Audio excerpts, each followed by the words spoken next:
oui, il faut l'admettre. Mais là, je ferai une distinction entre le tunnel avec la lumière, qui est un état de conscience, ou éventuellement une manière de se brancher sur un autre monde que celui-ci, et la capacité de prévoir le futur.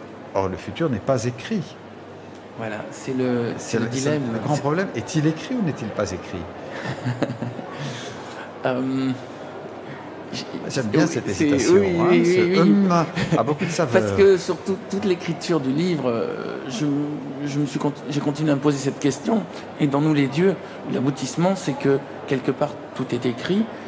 Alors je vais dire, et là on va revenir aux sagesses orientales. Il existe un niveau de conscience qu'on appelle le nirvana, qui est décrit par les philosophies bouddhistes, dans lequel le temps est compressé, c'est-à-dire que le passé, le présent et le futur sont réunis. Et quand on arrive à se brancher sur ce niveau-là, on peut voir le passé, le présent et le futur. C'est donné comme ça dans le bouddhisme.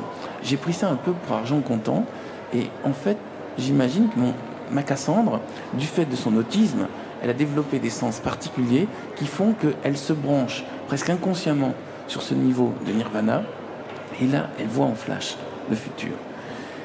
Là encore, je ne pourrais pas le prouver, et je suis content de ne pas avoir à le prouver, mais j'ai discuté avec des sages orientaux, j'ai discuté avec des sages tibétains qui m'ont parlé de ça comme si c'était quelque chose de quotidien et de complètement normal, et quelque chose qui eux ne voient pas pourquoi on devrait même le prouver. C'est quelque chose à admettre. Mais en tant que romancier, j'aime cette idée.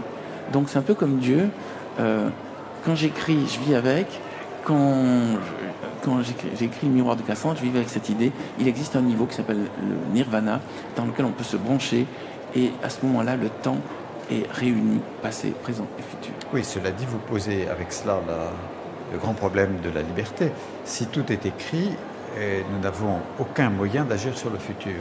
Or, tout le message de votre miroir de Cassandre, c'est de dire, allez les gars, démerdez-vous maintenant et changez ce monde. Alors, premièrement. Deuxièmement, et après, c'est à vous la parole, deuxièmement, ce qu'elle voit n'arrive pas, puisqu'elle arrive à l'empêcher. Donc ce qu'elle voit est une sorte de potentialité du futur, mais n'est pas le futur, puisque dans les 3 cas, l'explosion n'a pas lieu. Donc là, on est dans un jeu très subtil entre on revient à cette notion de paradoxe. La potentialité et la réalité. Alors, je vais essayer d'utiliser une image pour résumer ça, parce que c'est vrai que... Compliqué, hein. Mais c'est paradoxal. Je vais dire, je crois que le futur, c'est des routes. Je reprends l'image de mon livre, c'est des branches d'arbres, et elles existent. Maintenant, on n'est pas obligé d'y aller. Par contre, on peut les voir. Alors, je vais dire, il y a plein de futurs qui coexistent, qui sont écrits avec des événements qu'on peut voir dans cet état de nirvana. J'ai peur qu'on plane un peu trop là, mais vu que vous me poussez dedans, j'y vais. Ah bah c'est aussi votre livre qui nous C'est mon livre, mais c'est vrai que dit comme ça peut paraître bizarre. Donc, le futur... Vos livres sont bizarres, c'est leur charme. Bon, je vous laisse parler.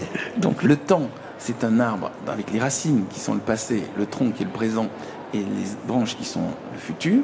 Ces branches, on peut les voir. Mon héroïne les voit comme des feuilles.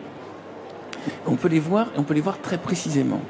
Mais ces feuilles, tant que la sève n'est pas montée dans la branche, ne sont pas dans le réel. Et c'est là qu'on rejoint une autre notion qui s'appelle la physique quantique. À savoir que, vous savez, le chat de Schrödinger, il est en même temps mort et vivant. Mais ce futur, il est en même temps existant et ne pas existant.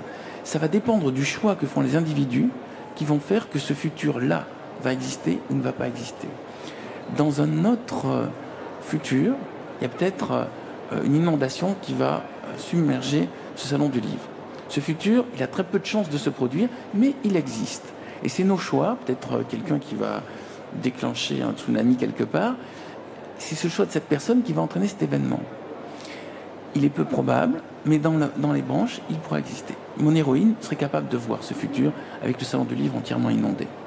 Mais elle va peut-être voir un futur où tous les gens du salon du livre, finalement, décident de former une communauté hippie, et on vit tous que dans ce lieu, et on vit en sexualité complètement débridée. C'est peut-être... Non, c'est un futur. C'est plus sympathique que l'inondation. Et il peut y avoir un autre futur dans lequel on décide tous de sortir et d'aller faire une révolution. Par exemple. Deuxième rêve. Voilà, toutes ces choses-là sont très peu probables, mais ils existent. Et bien, mon héroïne voit ces choses, elle voit aussi des futurs plus probables, et elle en parle. Mais certaines feuilles clignotent un peu plus, et elle sait que si on fait rien, on va y aller. Donc, pour répondre à votre question, les futurs sont écrits, ils existent dans cet arbre, mais c'est notre libre arbitre qui va faire qu'ils vont être confirmés. Donc, pour chaque individu et pour chaque humanité et père de l'époque, il y a une route qui est la route bonne, il y a la route mauvaise, il y a la route médiane, et au fur et à mesure que nous avançons, nous faisons les choix et nous allons dans un endroit où apparaissent de nouveaux carrefours et de nouvelles routes.